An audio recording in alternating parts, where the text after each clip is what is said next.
नमस्कार, नवतेज टीवी देख रहे हैं आप और मैं आपके साथ हूं चंदा यादव। खबरों की शुरुआत करेंगे। प्रधानमंत्री नरेंद्र मोदी आज केरल दौरे पर रहे, जहां सुबह सवेरे उन्होंने त्रिशूर के गुरुवयूर मंदिर में पूजा अर्चना की है, जिसके बाद उन्होंने केरल को 4000 करोड़ की परियोजनाओं की सौगात दी। इस दौरान केरल के राज्यपाल आरिफ मोहम्मद खान और मुख्यमंत्री पिनराई विजयन मौजूद रहे। पीएम ने कार्यक्रम को संबोधित करते हुए कहा कि आज जिन योजनाओं का उद्घाटन किया गया है, उससे दक्षिण क्षेत्र के विकास में तेजी आएगी। इसके बाद पीएम मोदी ने शक्ति केंद्र इंचार्ज कार्यक्रम में शिरकत की। इस दौरान पीएम ने कार्यक्रम को संबोधित करते हुए अयोध्या धाम को लेकर भी बातें की है। पीएम ने हर केरल वासी से प्राण प्रतिष्ठा से पहले साफ सफाई रखने की अपील की। मैं केरला के निवासियों को इन सुविधाओं के लिए बधाई देता हूं। साथियों, पोर्ट, शिपिंग और इनलैंड वाटरवेज के सेक्टर में ईज ऑफ डूइंग बिजनेस बढ़ाने के लिए पिछले 10 वर्षों में केंद्र सरकार द्वारा अनेक रिफॉर्म्स किए गए हैं। इससे पोर्ट्स में अधिक इन्वेस्टमेंट आया है और ज्यादा एम्प्लॉयमेंट जनरेट हुआ है।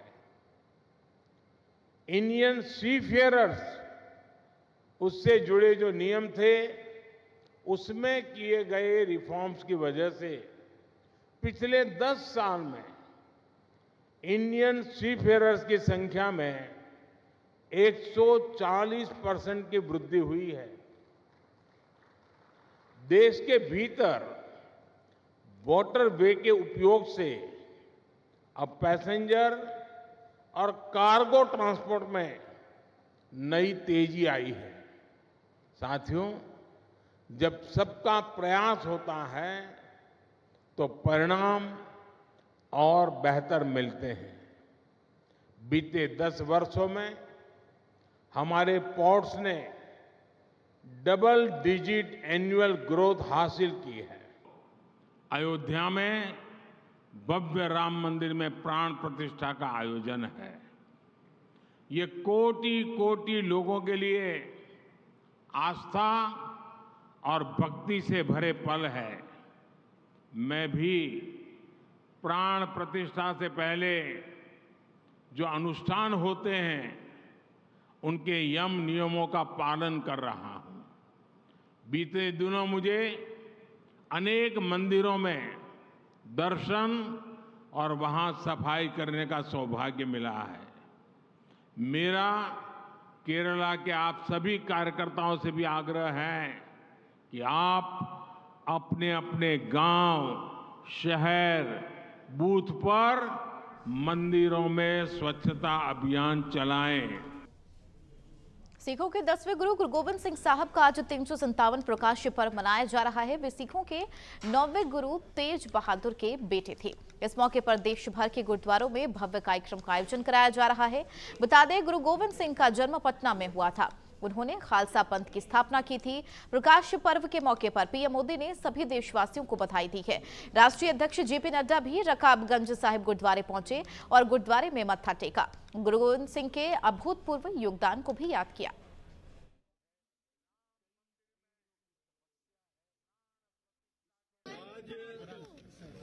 मुझे यहाँ गुरुद्वारे रकाबगंज में आकर आशिक भैया नहीं है गुरु गोविंद सिंह जी के प्रकाश पर्व पर शीश झुकाने का और आशीर्वाद लेने का सौभाग्य प्राप्त हुआ है। हम सब जानते हैं कि हमारे गुरु गोविंद सिंह जी ने अपना सारा जीवन,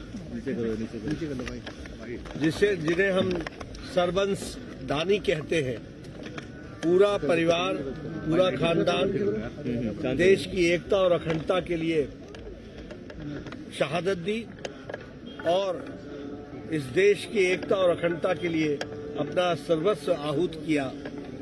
ऐसे हमारे 10वें गुरु गुरु गोविंद सिंह जी को उनके प्रकाश पर्व पर हम आशीर्वाद लेने के लिए यहाँ रकाबगंज गुरुद्वारे में आए और हम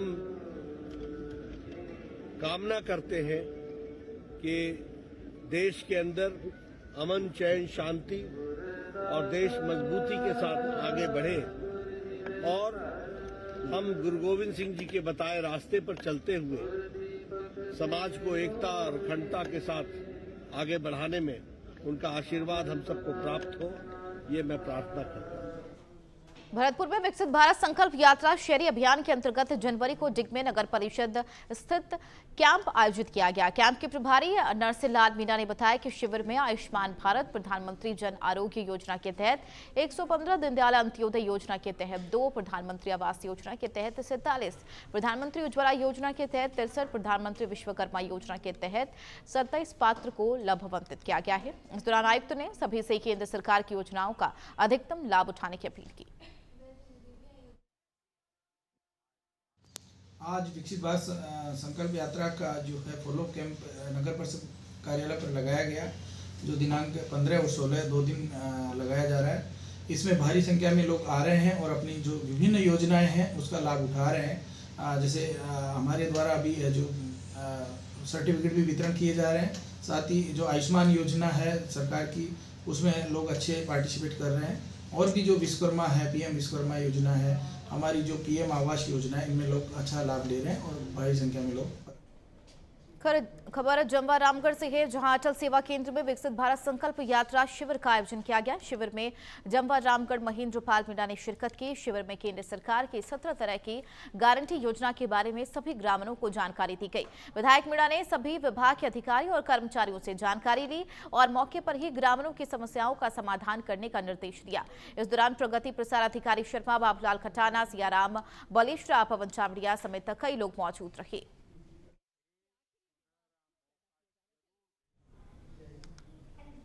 बूंदी में राष्ट्रीय सड़क सुरक्षा सप्ताह के तहत यातायात पुलिस ने लंका गेट अंबेडकर सर्कल तिराहे पर लोगों को यातायात नियमों का पालन करने की अपील की है। यातायात प्रभारी बहादुर सिंह गौड़ के नेतृत्व में टीम ने वाहन चालकों को जागरूक किया। प्रभारी बहादुर सिंह गौड़ ने बताया कि दोपहिया वाहन चालकों को हेलमेट लगाने, दोपहिया वाहन चालकों को सीट बेल्ट का प्रयोग अनिवार्य रूप से करने सहित अन्य नियमों की पालना करने की अपील की गई। इसके तहत मॉडिफाई साइलेंसर वाली इनफील्ड चालकों को चेतावनी देते हुए कहा कि मॉडिफाई साइलेंसर उतार ले, वरना आगे से प्रभावी कार्रवाई की जाएगी। इसी के साथ नेहरू युवा केंद्र द्वारा नुक्कड़ नाटक के माध्यम से लोगों में जन जागरूकता लाने का सहयोग भी किया गया।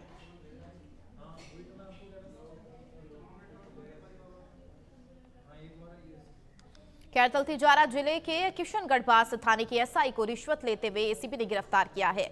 एसआई ने भैंस चोरी का केस नहीं बनाने के एवज में 30,000 रुपए मांगे थे। जानकारी अनुसार एसआई धारा सिंह ने चोरबसाई गांव के एक शख्स से भैंस चोरी का केस नहीं बनाने के एवज में रिश्वत की मांग की। पीड़ित की शिकायत की जांच करने के लिए एसीबी टीम थाने पर पहुंची, जहां रिश्वत के 30,000 रुपए लेते ही टीम ने एसआई और दलाल लल्लू खां को गिरफ्तार कर लिया। खैरतल जिले के किशनगढ़वास में आज एसीबी ने ट्रैप की कार्रवाई करते हुए एक एसआई व उसके दलाल को गिरफ्तार किया है। मामला है कि भैंस चोरी के मामले में आरोपी का नाम निकालने पर एसआई ने, जो दारा सिंह है, उसने 30,000 रुपये रिश्वत ली थी। इस मामले में एसीबी ने कार्रवाई करते हुए उसके दलाल व उसके एसआई दारा सिंह को ट्रैप करते हुए गिरफ्तार किया है। इन दोनों से अभी एसीबी पूरी पूछताछ में जुटी है कि और क्या क्या मामले इनसे निकल के आते हैं। मेरे साथ है मेरे सहयोगी आशीष गौड़ के साथ मैं दीक्षित कुमार, नवतेज टीवी अलवर। खबर हनुमानगढ़ के रावतसर से है, जहां कस्बे के वार्ड नंबर 15 पर स्थित महात्मा गांधी राजकीय विद्यालय शहर में विकास कार्य सवालों के घेरे में नजर आ रही है। निर्माण में ठेकेदार पर घटिया और अमानक निर्माण सामग्री लगाए जाने का मामला सामने आया है, जिसके बाद नागरिकों की सूचना पर रावतसर नगर पालिका अधिशासी अधिकारी संदीप कुमार ने निर्माण कार्य का निरीक्षण किया और निरीक्षण के दौरान प्रथम दृष्टि में निर्माण कार्य में घटिया सामग्री लगाए जाने की बात सामने आई है। इस मौके पर रावतसर नगर पालिका जेईएन राकेश कुमार मौजूद रहे।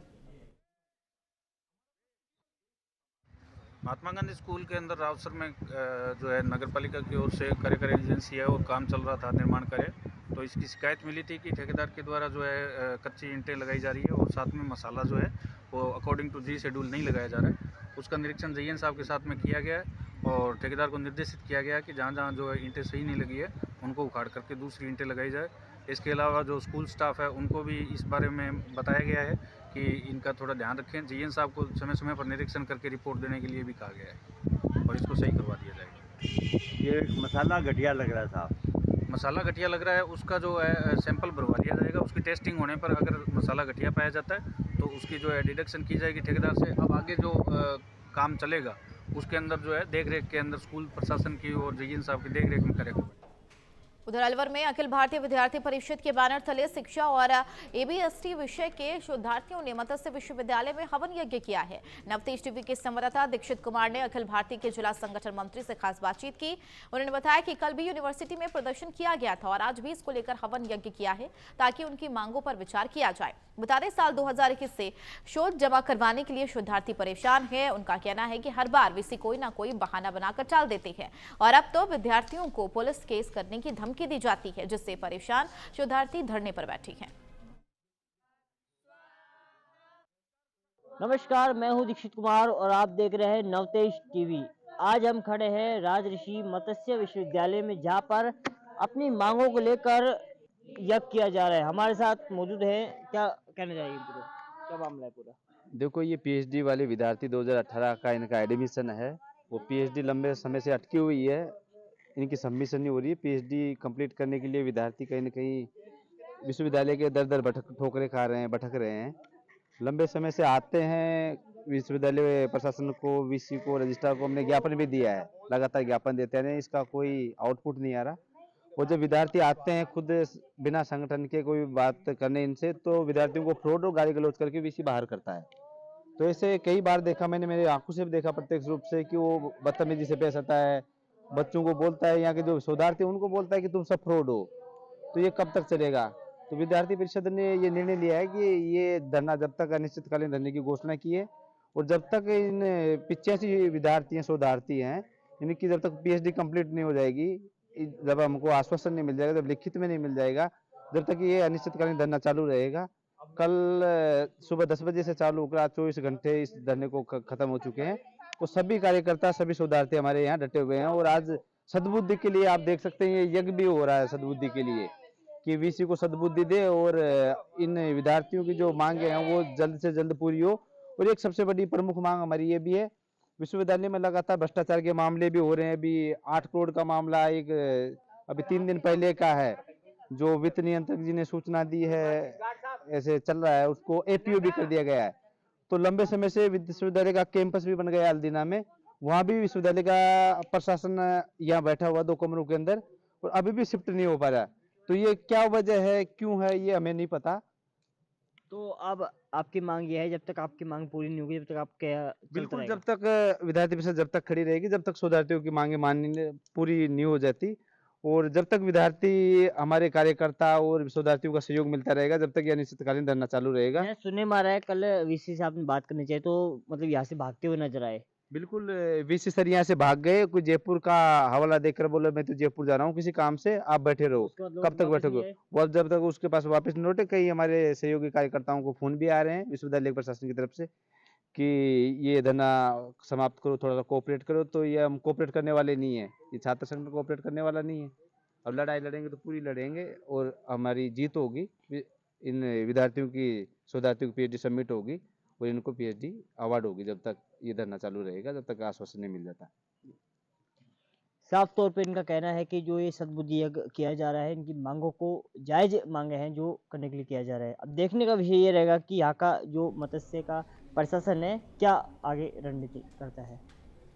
बढ़ेंगे आगे। बारां के जिला कलेक्टर ने नगर परिषद टीम के साथ शहर की विभिन्न व्यवस्थाओं का निरीक्षण किया है। सबसे पहले कोटा रोड ब्रिज के पास, बारां धान मंडी के पास पहुंचे और सफाई सहित अन्य व्यवस्था का निरीक्षण करते हुए संबंधित अधिकारियों को दिशा निर्देश दिए। इसके बाद हॉस्पिटल रोड, धर्मादा चौराहे, प्रताप चौक पहुंचे, जहां श्री राम स्टेडियम, नगर पालिका कॉलोनी, 4 मूर्ति सर्कल का निरीक्षण किया है और सभी सर्कलों की नियमित रूप से साफ सफाई और टूट फूट को दुरुस्त करने के निर्देश दिए।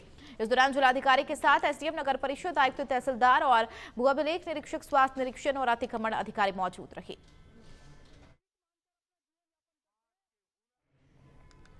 राजस्थान के भजनलाल सरकार के उद्योग एवं वाणिज्य विभाग और युवा मामले खेल विभाग के राज्य मंत्री के विश्नोई ने मलमास खत्म होने के बाद बुधवार को सचिवालय में कार्यभार ग्रहण किया है। इस दौरान बिश्नोई ने विधि विधान से पूछा कर अपने मंत्री पद को ग्रहण किया। मीडिया से बातचीत में मंत्री बिश्नोई ने कहा, प्रधानमंत्री नरेंद्र मोदी के नेतृत्व में देश लगातार तरक्की कर रहा है और उसी का परिणाम है कि प्रदेश में भ्रष्टाचारी कांग्रेस सरकार को जनता ने उखाड़ फेंका और पीएम मोदी की नीतियां एक बार फिर उन पर भरोसा जताया है। साथ ही उन्होंने कहा कि राज्यवर्धन सिंह राठौड़ क्योंकि इसी विभाग के कैबिनेट मिनिस्टर हैं, तो उनसे और बाकी विभाग के अधिकारियों से बात कर कैसे प्रदेश में नए नवाचार हो सके, खेल के क्षेत्र में कैसे और राजस्थान को पहले पायदान पर लाया जा सके, इसे सुनिश्चित किया जाएगा।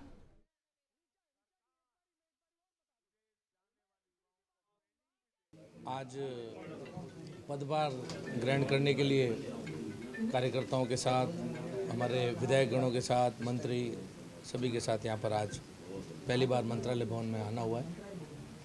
और जैसे कि आप सबको पता है, मोदी जी के नेतृत्व में देश विकास के पथ पर बहुत लंबे समय से चल पड़ा है। प्रदेश में भी भारतीय जनता पार्टी की पूर्ण बहुमत की सरकार आई है। 115 सीटों का जनता ने समर्थन देकर के सरकार बनाई है। भजनलाल जी मुख्यमंत्री जी के नेतृत्व में बहुत अच्छे तरीके से जो पूर्ववर्ती सरकार की कमियां रही है, जनता ने जिसको नकारा है, भारतीय जनता पार्टी पिछले 5 वर्षों से सड़क से लेकर के सदन तक अलग अलग जगह पर अपना विरोध प्रदर्शन, आंदोलन सभी के मार्फत सदैव आपको भी नज़र आई है, जनता के बीच में वही मुद्दे लेकर के हम लोग गए और जनता ने भारतीय जनता पार्टी के मैनिफेस्टो को, आगामी कार्यक्रमों को, आगामी कार्यों को सबको स्वीकार करते हुए भारतीय जनता पार्टी की सरकार बनाई है। और बहुत अच्छे तरीके से किस तरीके से जनहित के कार्य किए जा सकें उसके ऊपर सभी मिलकर के काम करेंगे। पंचायती राज और ग्रामीण विकास राज्य मंत्री ओटाराम देवासी ने आज मलमास खत्म होने के बाद विधिवत पूजा अर्चना कर अपने पदभार ग्रहण किया है। आपको बता दें, पदभार ग्रहण करते समय उनके विभाग के अधिकारी और कर्मचारी मौजूद रहे। पंचायती राज और ग्रामीण विकास विभाग एक बड़ी जिम्मेदारी के रूप में मिला है। इसके लिए देवासी ने भाजपा के केंद्रीय नेतृत्व और पीएम मोदी तक धन्यवाद दिया है। मंत्रालय भवन में लगातार मंत्रियों का अपने अपने विभाग को ज्वाइन करने का सिलसिला जारी है। हमारे साथ ओटाराम देवासी जी मौजूद हैं। पंचायती राज ग्रामीण विकास मंत्रालय ने मिला है, आपदा प्रबंधन की भी जिम्मेदारी इनके पास है। सर, नया विभाग, नई जिम्मेदारियां, नई चुनौतियां, क्या कहना चाहिए?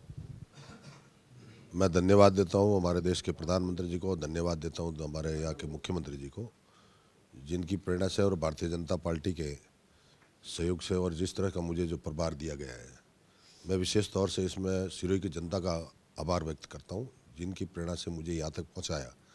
और विशेष तौर से भारतीय जनता पार्टी और हमारे मुख्यमंत्री जी ने जो पंचायत राज, ग्रामीण विकास, आपदा प्रबंधन, नागरिक सुरक्षा की जो जिम्मेदारी दी है, उसको मैं बेखूबी निभाने की कोशिश करूँगा।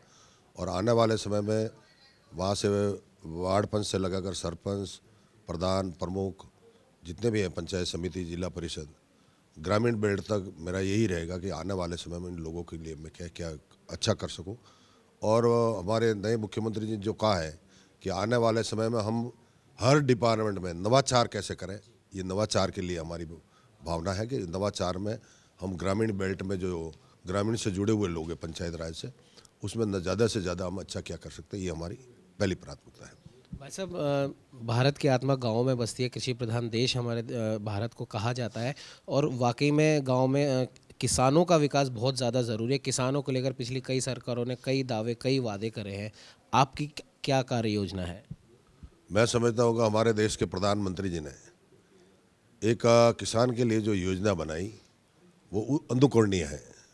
और आने वाले समय में जो किसान को 6,000 रुपये जो सालाना मिलते थे, उसमें आने वाले समय में किसान निधि के माध्यम से उसमें आगे बढ़ाने की कोशिश करेंगे। और इस राशि को भी जो देश के प्रधानमंत्री जी का जो सपना है, उसको हम आगे बढ़ाकर किसान को भी समृद्ध करने की, ग्रामीण जन को भी पंचायत राज के माध्यम से जिस तरह से हमें जिम्मेदारी दी है, उसको हम आगे बढ़ाएंगे। लोकसभा चुनाव भी अब आगे आने वाले हैं, उसे लेकर भी एक बहुत बड़ी जिम्मेदारी, बहुत बड़ा विभाग आपके पास है और विशेष तौर पर ग्रामीण लोगों को केंद्र सरकार की कल्याणकारी योजनाओं से अवगत कराना है। जिस तरह से मैं समझता हूँ कि आने वाले समय में लोकसभा के चुनाव है, पहले विकास विकास के नाम से जो कांग्रेस चिल्ला रही थी, उसमें कांग्रेस का जो भ्रष्टाचार था वो सामने आया, और सामने आकर के हमने देखा है कि जिस भ्रष्टाचार के माध्यम में आज जल मिशन का हो, जिस तरह से कल ईडी वाला हुआ, ऐसा करके जो भी इन्होंने भ्रष्टाचार किया है वो आने वाले समय में उजागर होंगे। और पूरी सरकार की एक ही मंशा है कि भ्रष्टाचार मुक्त राजस्थान को कैसे बनाया जाए, ये हमारी पहली प्राथमिकता है। ये थे हमारे साथ ओटाराम देवासी, जिनका साफ तौर पर कहना है जिस विभाग की जिम्मेदारी इन्हें मिले उस जिम्मेदारी को बखूबी निभाएंगे। केंद्र सरकारी कल्याण की जो योजनाएं हैं विशेष तौर पर ग्रामीण लोगों के लिए, ग्रामीण अंचल के लिए, उसे धरातल पर कैसे उतारा जाए, ये इनकी प्रथम प्राथमिकता रहेगी। सहयोगी कैमरामैन अजय के साथ उमंग माथुर, नवतेज टीवी, जयपुर। सिखों के 10वें गुरु गुरु गोविंद सिंह के प्रकाशीय पर्व पर डिप्टी सीएम दिया कुमारी ने जयपुर के सिटी पैलेस में रखी गई गुरु गोविंद सिंह के 338 साल पुरानी ऐतिहासिक तलवार की पूजा अर्चना की है। दिया कुमारी ने कहा, गुरु गोविंद सिंह का त्याग, बलिदान और शौर्य की गाथा हम सबको सदैव प्रेरित करती रहेंगी। इसके बाद शबद कीर्तन का आयोजन किया गया और सभी को प्रसाद वितरित किया गया। गौरतलब है, गुरु गोविंद सिंह जी ने कुछ समय सिरमौर जिले के नाहर में व्यतीत किया था। तब नाहन छोड़ते समय उन्होंने अपनी निजी तलवार तत्कालीन शासक को स्मृति चिन्ह के रूप में भेंट की थी। राजमाता पद्मिनी देवी, जो कि नाहन से हैं, कुछ वर्ष पहले तलवार को जयपुर लेकर आई थी। तब से इस तलवार के सिटी पैलेस में नित्य पूजा अर्चना की जाती है। गुरु गोविंद सिंह जी की इस पवित्र ऐतिहासिक तलवार को हिमाचल प्रदेश में सिरमौर जिले के नाहन राज परिवार को भेंट किया गया था। इसके बाद यह तलवार जयपुर के पूर्व राजमाता पद्मिनी देवी अपने पीहर से जयपुर लेकर आई, तभी से यह तलवार सिटी पैलेस में मौजूद है।